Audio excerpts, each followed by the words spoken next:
आज के जमाने में कोई लड़का किसी लड़की से प्यार नहीं करता, 100% प्यार नहीं है, सिर्फ शरीर की ओर आकर्षण है।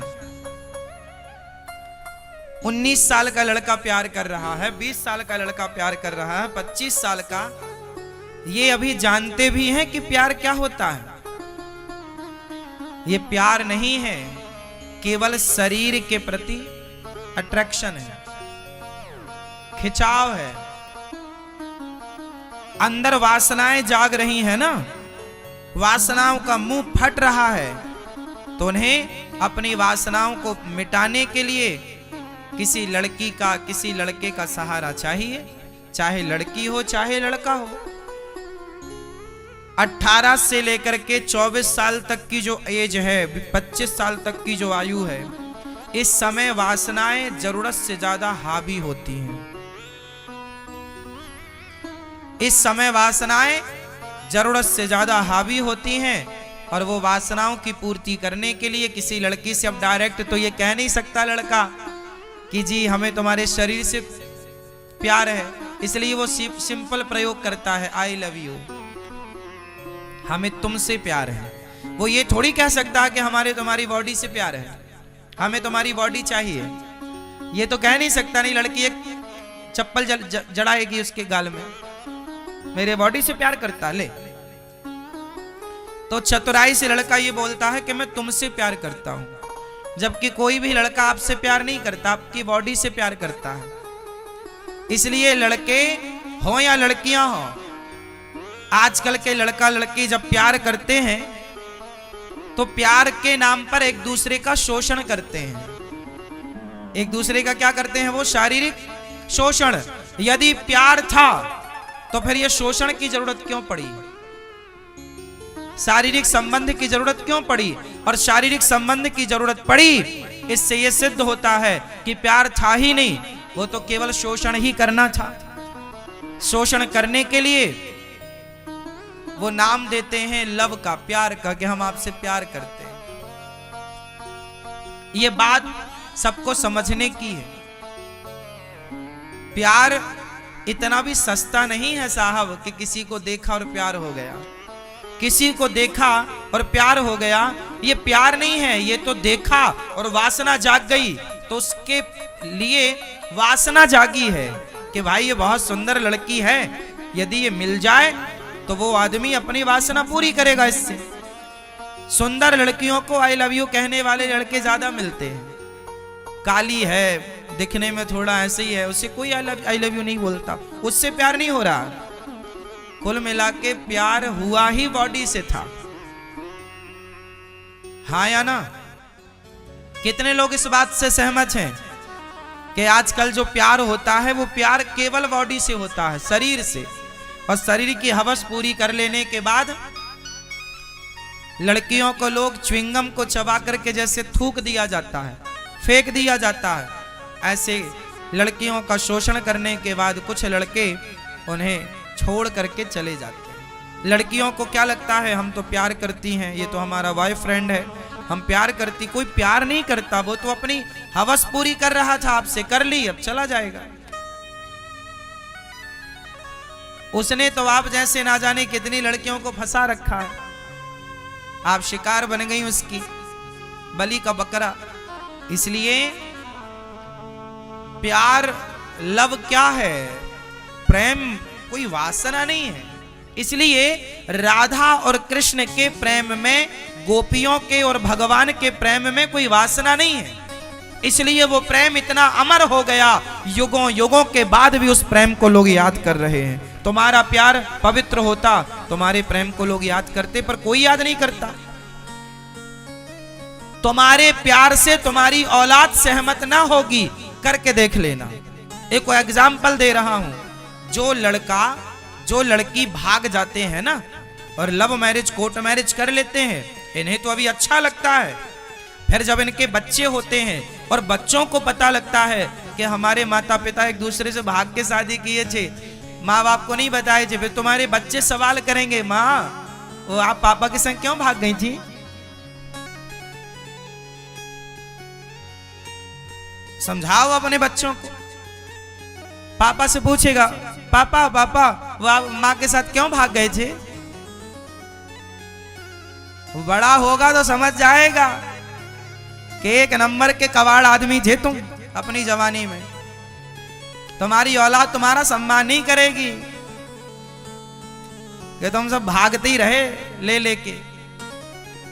तुम्हारी औलाद तुम्हारे इस प्यार से सहमत ना होगी, देख लेना। होने दो बच्चों को बड़ा।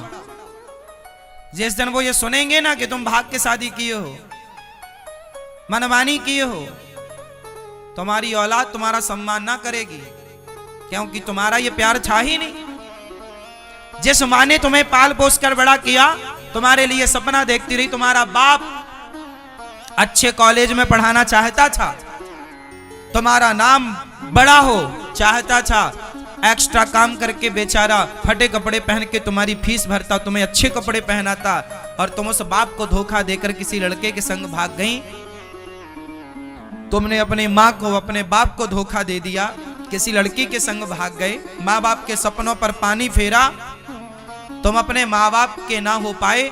जिस माँ बाप ने, जिस माँ ने तुम्हारी तेल मालिश की, साथ में सुलाया, तुम्हारे जूठन खाया है तुम्हारी माँ ने, तुमको खिलाकर खाती थी, सुलाकर सोती थी। जब तुम्हें उस माँ से प्यार ना हुआ, तुम उस माँ के प्यार को ना समझ पाए, तो ये लड़की के प्यार को तुम समझ रहे हो? मतलब तुम्हारी समझ कमजोर है। माँ के प्यार को जो ना समझ पाए बच्चे, बाप के प्यार को जो ना समझ पाए बच्चे, बताओ वो किसी लड़की और लड़के के प्यार को क्या समझेंगे? वो प्यार नहीं है साहब, शुद्ध में वासना है, केवल वासना, कंट्रोल नहीं हुई। इसलिए कहते हैं ब्रेक लगाओ, ब्रेक। अपने आप को सत्संगी बनाओगे तो इंद्रियों का जब मुंह खुलेगा, उसके पहले संयम का ब्रेक लगाना सीख लो। इसलिए भगवान की भक्ति लड़कपन में करनी चाहिए, ताकि जवानी तक ब्रेक लगना स्टार्ट हो। सत्संग नहीं करोगे, आध्यात्म से नहीं जुड़ोगे, तो जवानी बिना लगाम की हो जाएगी। और जिनकी जवानी बिना लगाम की होती है, वो लोग क्या करते हैं? बलात्कार जैसी घटनाएं कौन करता है? बलात्कार जैसी घटनाएं क्यों होती हैं? बिना लगाम। इसलिए लगाम लगाइए। देखना इंद्रियों के ना घोड़े बढ़े, इनमें संयम के हरदम ये कोड़े पड़े। अपने रथ को सुमार्ग लगाते चलो, मन से गोविंद गोपाल गाते चलो। सिखाओ अपने बच्चों को। हमारी बहन बेटियां, जितनी हमारी बहनें सुन रही हैं, ध्यान से सुनना। कोई भी लड़का आपसे प्यार नहीं करता, केवल अपनी वासना पूरी करना चाहता है। कोई आपको आई लव यू कह दे तो उसके आई लव यू में चले मत जाना, क्योंकि वो आई लव यू एक छलावा है, छल है। वो क्या है? एक छल है। इसलिए बिना विचारे जो करें सो पाछे पछताएं, काम बिगाड़े आपनो जग में होत हंसाएं। कोई गलत निर्णय मत लीजिएगा, क्योंकि आज आपका जो डिसीजन होगा वो आपके सारी जिंदगी काम आएगा, अच्छा या बुरा। आपके आज के डिसीजन का आपको जवाब सारी जिंदगी देना पड़ेगा। आपके एक निर्णय से आपका भविष्य बनेगा और बिगड़ेगा। इसलिए पानी पियो छान के और निर्णय लो जान के। निर्णय विचार करके लेना चाहिए। तो मैं आपसे बस हाथ जोड़ के प्रार्थना करूं, अपनी बहन बेटियों से, भाइयों से, बेटा पढ़ाई पर ध्यान दो, पढ़ लिख करके काबिल बनो, योग्य बनो। किसी प्यार व्यार के चक्कर में ना पड़ो। शादी कर लो, माँ बाप सारी जिंदगी इज्जत बनाने में लगा देते हैं, और बच्चे उनकी इज्जत माटी में एक चुटकियों में मिला के चले जाते हैं। जब लड़के हमारा समाज ना ये लव मैरिज कोर्ट मैरिज को होता जरूर है, पर समाज इसे बर्दाश्त करता नहीं है। हाँ या ना? अभी एक ताजी घटना मैं आपको सुनाऊं। एक लड़के को एक लड़की से प्यार हो गया, तो लड़के ने आकर के उसको कहीं मिला होगा अकेले में, आई लव यू बोला होगा, मिले होंगे दोनों लड़का लड़की प्यार करते, दोनों ने प्लान बनाया होगा कि चलो शादी कर लेंगे भाग के, क्योंकि घर वाले तो रेडी नहीं है। तो कहीं से ये खबर लड़की के भाई को पता चल गई। लड़की के भाई को ये खबर पता चल गई कि मेरी बहन को फलाना लड़का लाइन मार रहा। तो उस लड़के ने क्या किया, वो अपनी बहन को समझाया कि तू किसी लड़के के चक्कर में मत पड़ना, मैं उसे मार दूंगा। लड़की ने नहीं माना। सचमुच उसका भाई बड़ा गुस्सैल था, उसने जाके उसको मार दिया। वो मर गया, ऐसे मारा कि वो मर गया। अब जब मर गया तो मर्डर केस हो गया, और जब मार दिया वो मर गया, तो अब पुलिस आई और पूरे घर वालों को, परिवार वालों को पकड़ के ले गई। लड़की के भाई को, लड़की के बाप को, उसके दादाजी को, उसके और चाचा को, ताऊ को, सबको पकड़ के ले गई, सबको जेल हो गई। अब एक हंसते खेलते परिवार में आग लग गई कि नहीं? अब कोर्ट कचहरी करते फिरो, काटो सजा, जब तक सजा काट के आओगे 20 साल की, तब तक यहां कुछ हो जाएगा। इसलिए ये लड़कियां समझती नहीं है। आप घर की इज्जत हो, इज्जत बनाने में बहुत वक्त लगता है बेटा, सम्मान बनाने में, इज्जत कमाने में बहुत समय लगता है। पर जब आप किसी लड़के के संग भाग जाती हैं ना, तो आप तो भाग जाती हैं, पर जब आपका भाई, आपका बाप जिस गली से गुजरता है ना, तो लोग ताने मारते, अरे इसकी बहन भाग गई। सोचो तुम्हारे भाई कैसे सुनेगा? तुम्हारे भाई को यह सुनना पड़ता, अरे इसकी बहन भाग गई फलाने लड़के से, लड़के के संग। ताने मारते हैं दोस्त, तू अपनी बहन को तो बचा नहीं सका। तो फिर वो भाई तो गरम है, जवान है वो भी, उसे लगता है या मर जाऊं या मार दूं। तो वो जवानी में तो जोश होता है, होश तो होता नहीं है। उस जोश में उसने मार दिया, अब मार दिया तो जेल। इसलिए विचार करो कि तुम्हारे एक गलत निर्णय से तुम्हारे पूरा परिवार अंधकार में जा सकता है।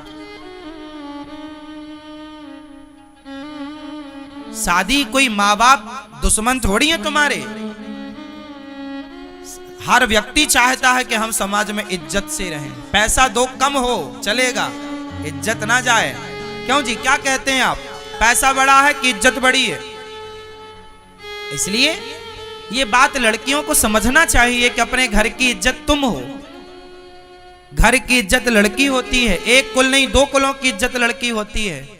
आपको ऐसा निर्णय नहीं लेना चाहिए कि आपके एक गलत निर्णय से आपका पूरा परिवार, तुम्हारा बाप जिस गली से गुजरता है उसे लोग गलत कहते कि इसकी बेटी भाग गई। तुम्हारी माँ जिस गली से गुजरती है लोग कहते इसकी देखो बेटी भाग गई, माँ भी ऐसी होगी तब तो बेटी ऐसी है। और भागी हुई लड़कियों को सारे लोग चरित्रहीन कहते हैं, चरित्रहीन रही होगी तब तो भाग गई। भागे हुए लड़की या लड़कों को कोई लोग अच्छा थोड़ी कहते हैं, कोई अच्छी नजर से थोड़ी देखते हैं। थर्ड क्वालिटी की सोच है ये। अरे समाज में सबसे बड़ा होता है सम्मान। प्राण जाए पर इज्जत ना जाए। सम्मान, पैसा कमाना बड़ी बात नहीं है साहब। जब तक जियो सम्मान के साथ जियो, स्वाभिमानी बनो। आप पर कोई उंगली खड़ी ना कर सके, ऐसा जीवन यापन करो। समाज में रहना ही पड़ता है, और समाज से बाहर जाओगे कहां? इसलिए ये गलत डिसीजन बिल्कुल मत लेना, अंधकार में चला जाएगा पूरा परिवार।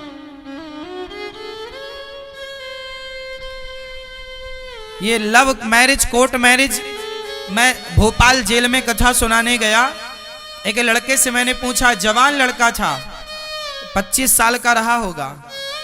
मैंने पूछा क्यों, तुम जेल में क्यों आ गए? बोला महाराज जी मैंने प्यार किया था एक लड़की से। वो वीडियो बहुत लोगों ने देखी भी है। बोला कि प्यार किया था। मैंने कहा प्यार किया था तो जेल क्यों आ गए? बोले मैंने लड़की से प्यार किया, शादी भी कर ली, पर वो लड़की ने अपने घर वालों के दबाव में बयान बदल दिए। कोर्ट में जाकर कह दिया कि जी हमने शादी नहीं की, इसने जोर जबरदस्ती हमारी मांग में सिंदूर भर दिया। वो दबाव में बोल रही थी लड़की अपने माँ बाप के और भाई के, बयान बदल दिए उसने, क्योंकि दबाव था, बदल दिए। तब वो लड़का बलात्कार के केस में, अब चूंकि वो तो कहेगी कि भाई इसने मेरे साथ बलात्कार ही, वो भले पति पत्नी हो गए थे, पर लड़की ने स्वीकार नहीं किया ना कि मैं इसकी पत्नी हूं, तो बलात्कार माना जाएगा। तो बलात्कार के केस में वो 20 साल की सजा काट रहा है।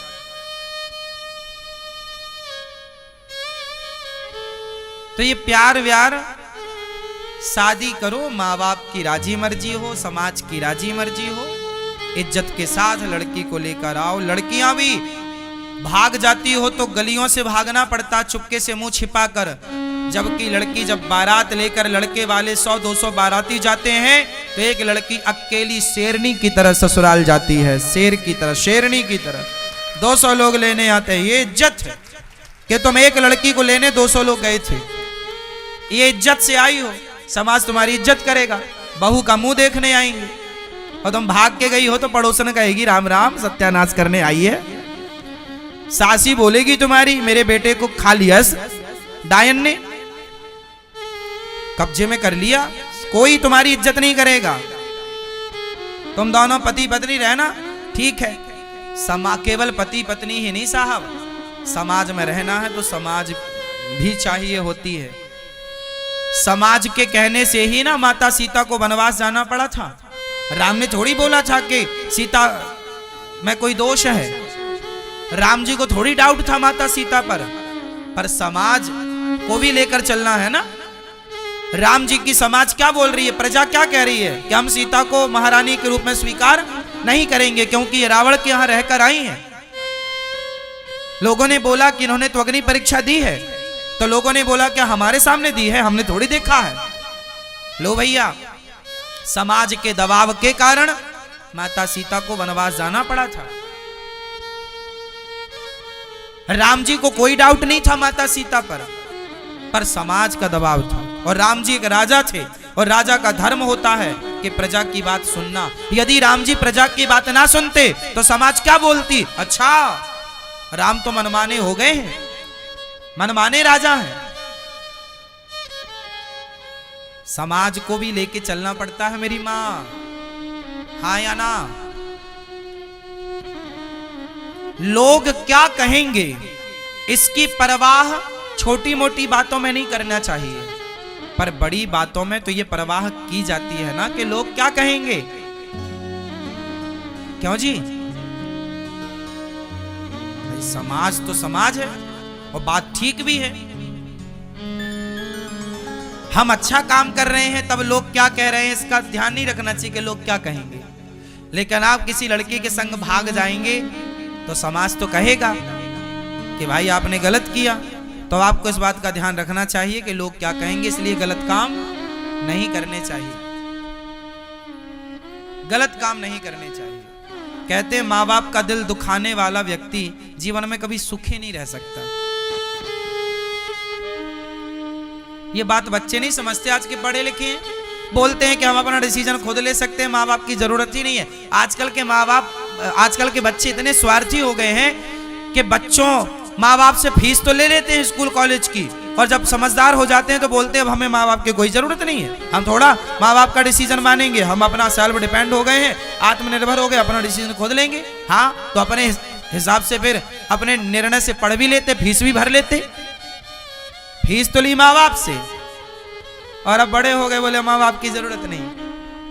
ये वही है जिस पत्तल में खाते हैं उसी में। हमारे देश का कुत्ता कैसा है बताओ? कुत्ता जिस घर की रोटी खाता है ना साहब, पूरी रात उस घर की चौकीदारी करता है। एक रोटी दो रोटी यदि आपने खवाया कुत्ते को, तो वो पूरी रात आपके घर के आसपास आपकी चौकीदारी करता है। ये बात सही है कि गलत है? मतलब भारत का कुत्ता भी ईमानदार है कि जिसकी रोटी खाएगा उसके प्रति वफादार रहेगा। लेकिन आज की औलाद जिस माँ बाप से सब कुछ पढ़ते लिखते योग्य बनते खाते पीते जिस माँ बाप ने पाल पोस कर बड़ा किया, आजकल वो बच्चे अपने माँ बाप को छोड़कर चले जाते हैं। मतलब कुत्ता भी ईमानदारी का परिचय देता है, लेकिन आज की औलाद कुत्तों से भी गई गुजरी है। वो एक रोटी खाता है कुत्ता तो वफादारी मालिक के प्रति रखता है, और आज की औलाद तो अपने बाप के प्रति माँ के प्रति वफादार है ही नहीं, भागकर शादी कर लेती है। जो लोग भागकर शादी कर लेते हैं उनके लिए बोल रहे हैं ये सब, हाँ या ना? तो ये कुत्तों से भी गए गुजरे हैं या नहीं? बोलो हाँ कि ना? फिर इसलिए ये निर्णय गलत निर्णय है, किसी प्रकार से आप मत लीजिएगा।